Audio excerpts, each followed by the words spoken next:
Hello and welcome to Guides.Global. My name is John Howell and I am the editor. With me I have Başak Yıldız Orkun, who is a lawyer practicing here in Bodrum in Turkey. Başak, thank you for being here. Hi, John. In this very short video, we are going to be talking about fractional ownership in Turkey. You've written a much longer guide to this subject and it's available on our website, so this is really a condensed version of that guide. Let's start at the beginning. We have different types of fractional ownership, don't we? We have fractional ownership where two or three people, it could be three brothers, own a property together as an investment or for their family use or whatever it might be. And we have what you might call commercial fractional ownership, which is essentially a type of timeshare. Timeshare, yeah. And we also in Turkey have some more specialist types of fractional ownership, I believe, relating to things like water rights and the ability to irrigate your crops, but we're not even going to think about those. Okay. So let's just look at the two most important types of fractional ownership. And let's look at the one where you and your brother and your next door neighbour have perhaps bought a holiday home in Alanya. Okay, why if you live in Bodrum you want to live in Alanya, but hey. It's a very big, good city, a nice city. So how does that work? This is very common actually. In terms of like investment, if you want to invest some money but you are not able to do that by yourself, you are finding yourself a partner, and mostly like purchase the property with either the equal share or different shares, and whatever is received as an income from that property is going to be shared between the parties as per the deal. Yes. However, for personal use, it is not very common. I mean, if you are buying a holiday house, you don't get together with five friends and then buy a house and then distribute the weeks of the year to be used. This is not very common, I have to say, because being a partner over an asset is always complicated. Because if you got in a dispute, then it is going to be really tough to sort it out if there is just one asset with some shareholding. The other option, which is the timeshare, which was very popular in Turkey, but you might be coming back to that after some questions. I was just going to ask you more about the first one first. Okay. So three people buy a house together, and it could be a straightforward investment, as you say, or it could be a holiday home. And let's say we put in different amounts of money, so I own 40%, you own 40%, and somebody else owns 20%. Okay. So that's pretty simple. If it's an investment, we split the money that we get back from that. And if it is a holiday home, I think you're absolutely right. This sort of fractional ownership really works best if it's family, where you don't have to say, well, I'm entitled to use the property for these weeks and you're entitled for those weeks. It's just an asset. People will go there. If two of them go at the same time, it's no big deal because you're family friends, and you just sort it out completely unofficially by yourselves. Correct. Yeah.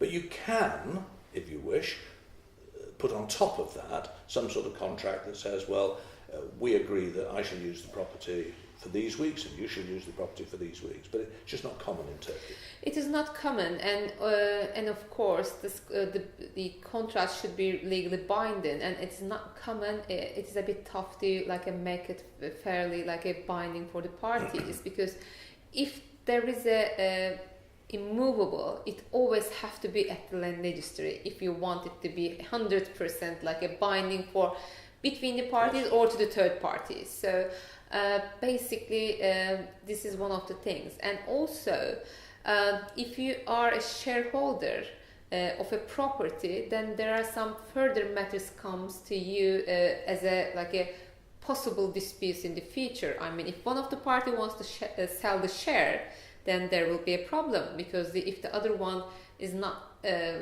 approving that, you might have a trouble because of the preemption rights. Yes. Or as the shares are not physically distributing the property, then you might have a trouble. So I think being a partner over a property could be complicated. Yes, and of course, if one of the partners wants to cancel the arrangement, they can do so, and then that will result in the immediate sale of the asset. So if you are going to do it, you have to do the best you can with the paperwork, make it as clear as possible, think about what happens if someone wants to sell, think about what happens if some dispute arises, and try and make arrangements for it. Now, I suppose the good thing, as far as a foreign viewer of this video is concerned, you have the great luxury of being able to do it in two parts. You could have the legal ownership here in Turkey, you own 40%, I own 40%, he owns 20%, and you could arrange all of the other things outside Turkey in your own country, where you might have more flexibility and where you could impose sanctions for not doing what you were supposed to do. Correct, yeah, I would say so, because in your hometown, maybe this is a very common contract, so it could be easily sold in case of a dispute, so why not? But certainly, from a social and economic and political point of view, fractional ownership in Turkey can work very well, can't it? Because we see so many houses here which are locked up for 8 months of the year because it's a family-owned house and they only come for 2 months vacation. Yeah, that's absolutely correct. And also the holiday season in the coast side of Turkey is unfortunately just a 2-3 months as a touristic business.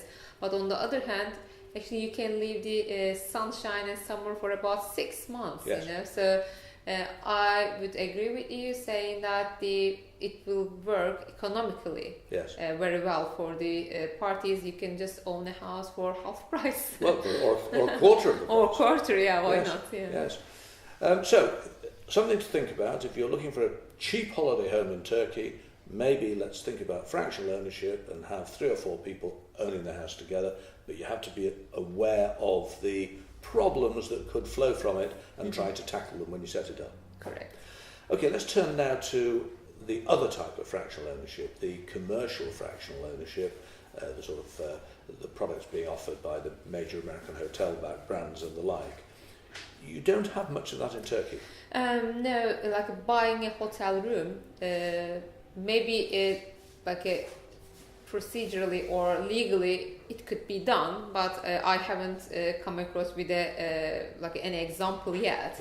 We have timeshare. I mean the big developments, not hotels, but they are doing timeshare program, and especially in the 80s, 90s, most of the big companies had their timeshare projects, which is sold to thousands of people. So they purchase it as a holiday home. It could be either summer holiday, very rarely a winter holiday, but the hotel room system, I think it didn't start to work really yet. It's not happening yet. And the original timeshare, as you say, was very, very popular in the 80s and 90s, but has more or less disappeared. It is disappeared because there are too many management problems. And the people are not really happy with their timeshare. They're always complaining about the property, the management. I think it is very tough for the management company, so this is why it's not anymore any popular. And very often the management fees were more than you would have had to pay them to rent the property. Exactly. Yes, it's crazy. Exactly. Başak, thank you very much. Thank you, John. Hope that's been interesting. As always, if it has, please like the video or follow us as a channel. And whether you do that or not, we will see you again soon. Goodbye.